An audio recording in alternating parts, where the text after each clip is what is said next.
through the trading deadline is that nothing. Wasn't really a buyer or a seller. We said at the beginning of the year that we had a team that we liked, a group of young players, and wanted to see who would really emerge at the mark when we were 10-21. It seemed like everything was nothing, and that we had nothing to lose. And then there was a lot of adversity, and they found some real positivity in the same chemistry that was born out of that losing to this time now where you're seeing some guys emerge. And I think the most interesting thing that we as an organization now will look at the last 25 games, because this is about something that we can gain, and I want to see how they will operate now with real pressure. If making the playoffs is important, then there will be some games that will have some pressure. And so if we can get those players that we believe in, that we think can be part of the future, to perform at a high level during this time and make the playoffs, then I think that's what we're looking for. And that's why we didn't just sort of make trades for the sake of making trades, lateral trades to get a look at other players.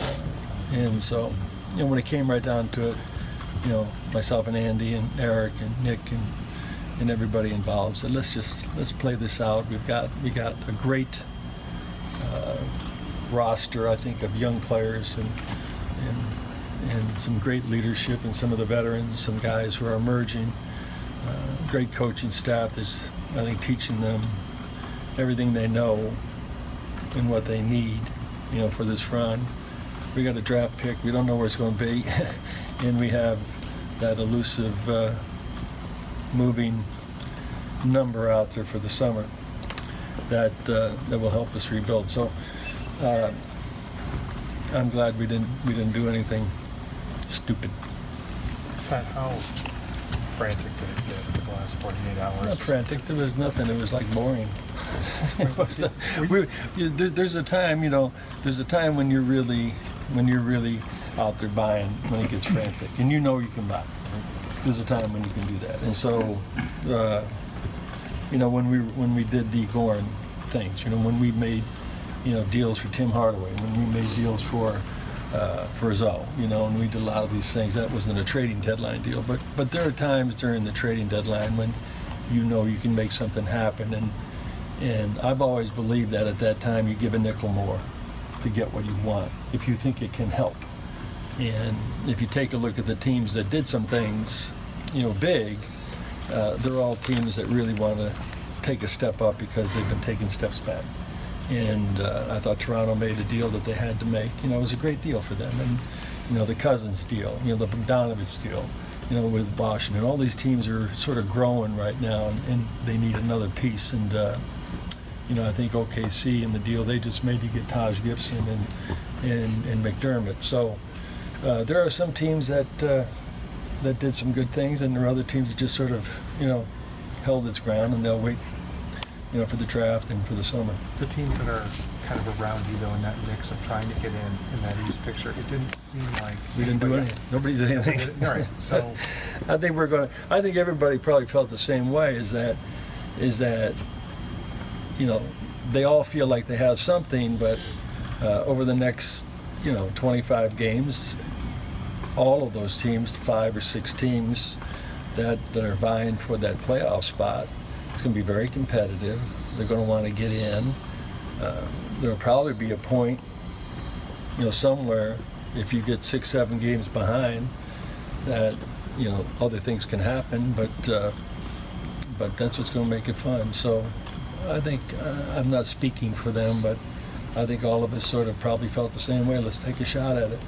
Pat, did this recent run change anything of your thinking? In other words, if you guys you're at 11:30 at one point, would you have done things differently if they hadn't started winning? Maybe, but I don't think so, because even when we weren't winning, there were some players you know, that were emerging and playing well. And so we don't have those kinds of assets to go out and to acquire. And I think the only thing that's going to change this franchise is going to be what comes from within first. You know, what we do in the draft, what we do in the summer, and what we do on the trading market. But somewhere, you know, we will have a star that emerges. We already have a couple of guys that we consider stars. And can you get one, you know, via trade, develop one from within, draft one, you know, get one in free agency? That's part of the game. And so I liked what I saw at the beginning of the season. What happened when we were 10-31, there was a lot of close games, and we couldn't finish those games. For some reason, we'd always find 2 missed shots, 2 turnovers, or whatever, and we were losing close games. They hung in there, and in this last 5 weeks, there was a lot of positivity, and I think it was that chemistry. I think it was Eric and the staff, and this winning streak where now it's fun.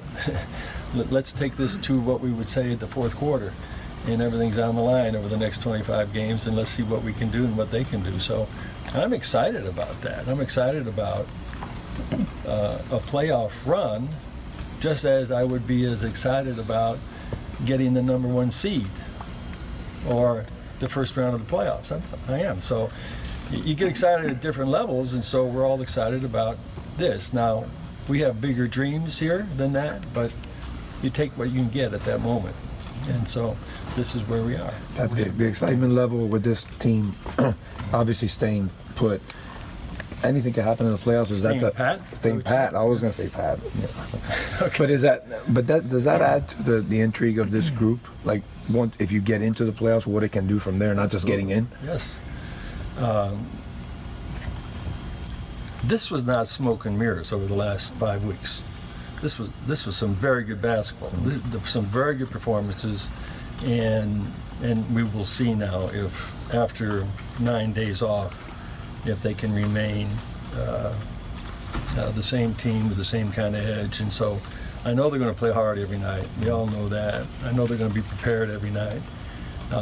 Can they stay, efficient? And can the key guys who we depend on, that have to score for us at times that we need points and that we need stops, can they do this now? That may translate into a playoff spot, and that's what I want to see. And so that will give us, I think, a better evaluation of what we'll have to do after the season. There were some big names out there, Pat. Obviously, how much did you keep an eye on just those big domino situations? Well, where all those big dominoes are? They're still home, with the exception of one. So I'm sure that there were people that probably, made some pretty significant offers for those possibilities. And so there's a lot of probing that goes into that kind of transaction. And so when you have that kind of player, you either develop one, you get one, you have one, it takes a lot to say, okay, we're going to let this guy go, and we're going to take this back to make it work, and then get some picks, and then go that route again. So you stay with the sure thing there, I think, for the most part. Pat, what are some of the pleasant surprises of this first 2/3 of the season for you that maybe you did not expect? Well, I don't want to single out, any one guy or a group of players, but I think what really, made me proud was the work that the staff, has done with a lot of guys that were perceived to be, they had perceived to have failed somewhere else.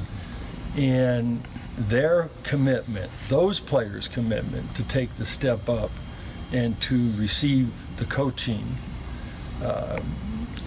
and to have better seasons that they've had in their careers, that's been very pleasing, that they have decided to invest in themselves and use this platform as a platform to become better basketball players. I love what James Johnson has done. I love what Dion has it done, from that standpoint. Willie Reed, Tyler. It's a shame that both Justice and Josh have been, set back somewhat, but with them being set back, we feel like we do have some knowns with them, but with these players in particular,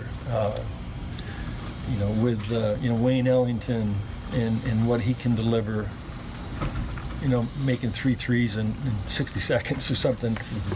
All of them, have I think done a great job. Hassan Whiteside, and the nights that he can truly dominate a game at both ends of the court, from that standpoint. So their commitment to becoming better basketball players has really opened my eyes to them and possibly how I see them going down the road with us.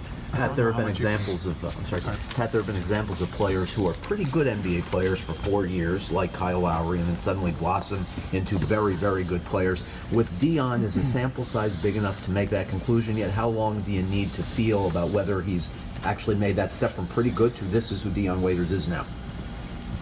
Well, he got off to a good start, and then he got hurt and missed 20 games.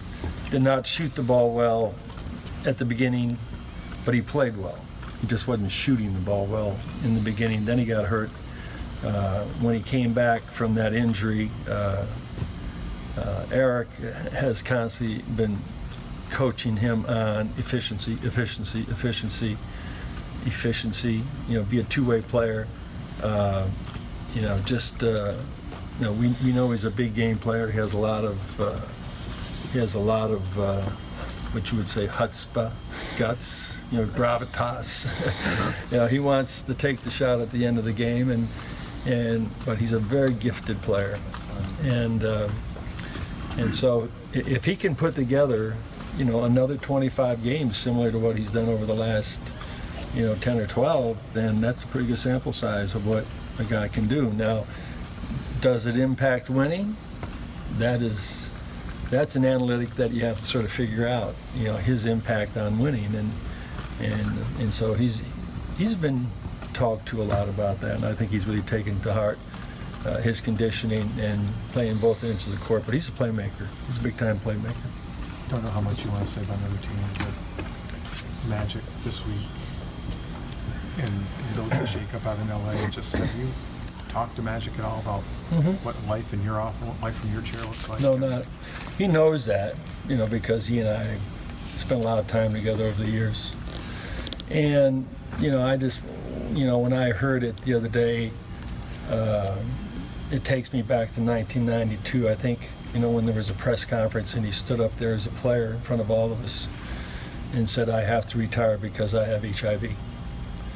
And, back then, all of us, and I think everybody in the country not knowing exactly what HIV was all about, we all sort of looked at that as a very difficult time and possibly a death sentence for the kid, and so, and now 25 years later, he stands at a press conference saying that he's the president of the team.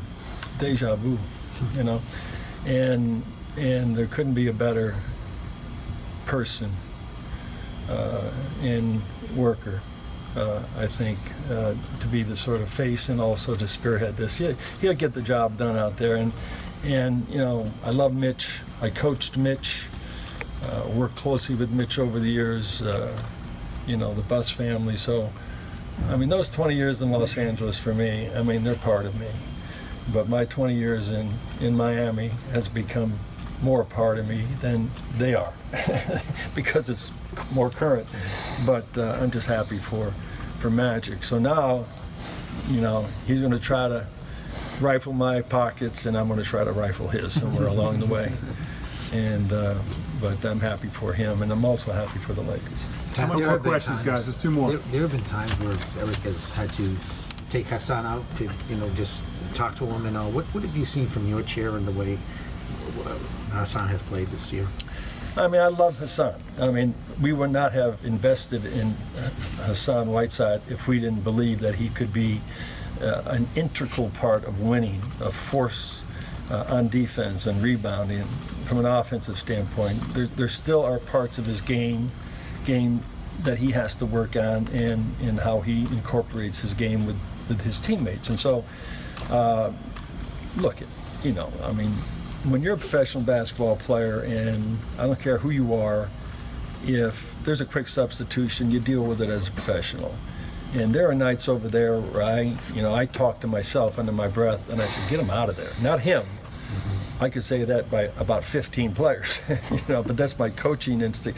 Give them a rest, give them a blow, let them settle down, bring them back in. But he hasn't had to do that too much. But you know, being accountable as a franchise player is an all of the time thing, and one of the most difficult things I think in this league to do as a great talent, where a franchise and a city and your teammates depend on you every night, is to bring it. So this is not saying that he doesn't, but to bring that every single night, that in itself is a skill. So that I think he is really getting an understanding of as to what his responsibilities are, because I think when he plays the way he plays some nights, we can be unbeatable. Pat, this new, the way things are with the CBA now, and just the way it's all new and how nobody really knows how summers are going to unfold anymore, how much does that make trade deadline day difficult? Because, I mean, you got to think in so many different ways ahead than maybe you did in the past, it seems like now. I think we will all find out the consequences of this CBA about 2 or 3 years from now.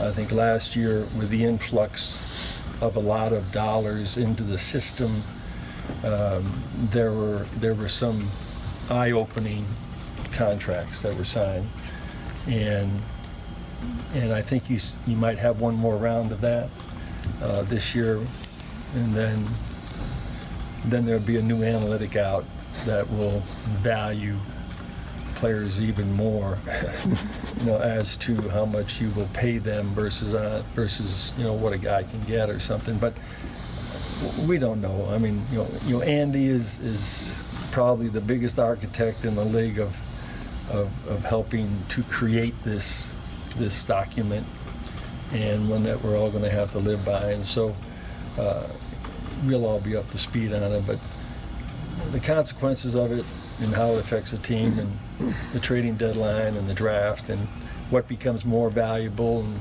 versus you going into free agency. And you know, I think that in itself, the fact that teams that have real stars and don't want to lose them, is that player has a decision to make about, you know, I don't want to be here anymore, so I'm going to take a $70 million pay cut and go somewhere else. So that in itself, I think, is going to change it, where players probably might stay home a little bit more, because those are significant dollars.